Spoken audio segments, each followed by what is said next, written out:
إن الحمد لله نحمده ونستعينه ونستغفره ونعوذ بالله من شرور أنفسنا ومن سيئات أعمالنا ومن يهده الله فلا مضل له ومن يضلل فلا هادي له ونشهد أن لا إله إلا الله وحده لا شريك له وأشهد أن سيدنا ونبينا محمد عبده ورسوله يا أيها الذين آمنوا اتقوا الله حق تقاته ولا تموتن إلا وأنتم مسلمون. When the new year comes around, when January 1st hits, we tend to make all of these New Year's resolutions that I'm going to start working out a little bit more, or I'm going to start eating a little bit more healthier, or all these little small resolutions that we make. But what we tend to forget is that what were we doing before that? What were we doing before January 1st? The weeks that led up to the month, were we improving and were we changing our habits such that when January 1st came around, we would actually improve and be honest with our resolutions? And you see this when January 1st hits. You go to the gym and you see all of these people around. So many, it's packed to the brim. Like you can't even lift a dumbbell without hitting somebody on the chin. And that's how people are. They wait for a certain date and they feel this injection of motivation. But the issue that they make is that they only start to do this when January 1st hits around. They never prepare for it. They never set them up for success so that they can hit their resolutions. And you notice this, after a few weeks in the gym, to give 2-3 weeks, people start to just empty out. Like there's less and less people who show up. And this is just the natural order of things. They go back to their old habits. They go back to the things that they promised that they wouldn't do. So the solution is that the weeks that lead up to this month, which in our case is the month of Ramadan, we are setting ourselves up for success.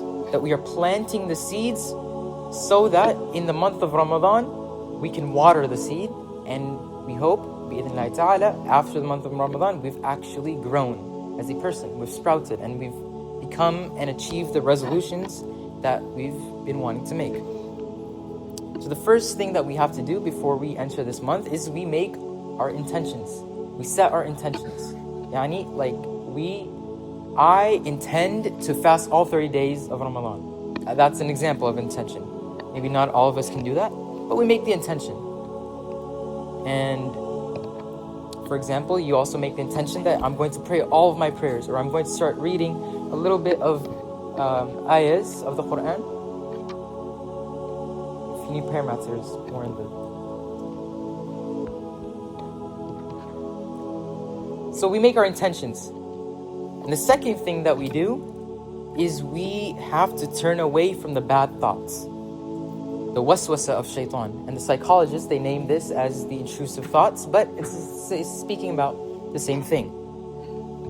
And the way that we battle these bad thoughts, the whispers of shaitan, is that we have al-i'rad anna, that we turn away from them. So every time shaitan whispers something in your ear, or some bad thought about someone, or something that, you should do this, or when you know that you shouldn't be doing that, the solution to that is al-i'rad. You just turn away from them. And you're like, no way, that's not me. That's shaitan. That's shaitan doing that to me. Like, I'm not like that. That's the works of shaitan. That's not me. And that's the way we're supposed to be.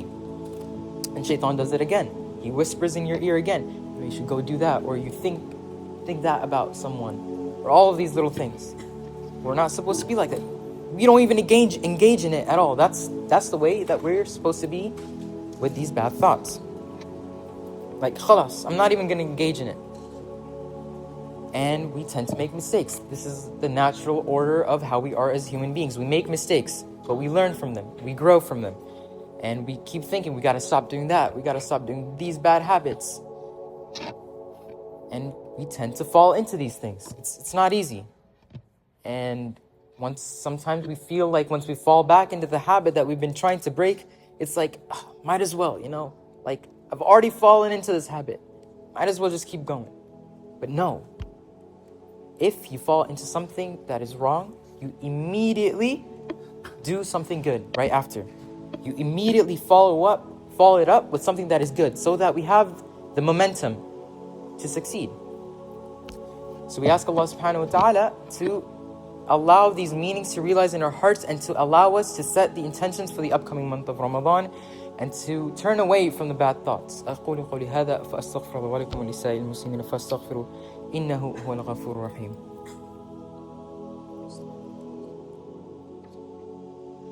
Alhamdulillah, wassalatu wassalamu ala rasulillah. We are less than 2 weeks away from Ramadan. I think we have 12 days left. And we have to be using these final days to think about what we're going to do in the month of Ramadan. What habits am I going to stop and change? And what things am I going to do that will allow me to become a better person by the time Ramadan ends? Ramadan is just the process. The ultimate aim for us as people is that we stick with the habits that we prepare ourselves in Ramadan and we stick with them afterwards. That's what we should be aiming for. Like I said, we sprout the seeds now, we water them in Ramadan, and we grow after Ramadan ends. So we ask Allah subhanahu wa ta'ala to realize these meanings within us, to bless us in the remaining days of Sha'ban, to bless us to be able to reach Ramadan, and to prepare us, as Ramadan is a month of tarakki, it's a month of spiritual ascension. It is a month of great barakah and a blessing, and is a month of nur, of light, of maghfirah, of mercy. And it is a month of atq minan nar. It is the month where we are released from the fire.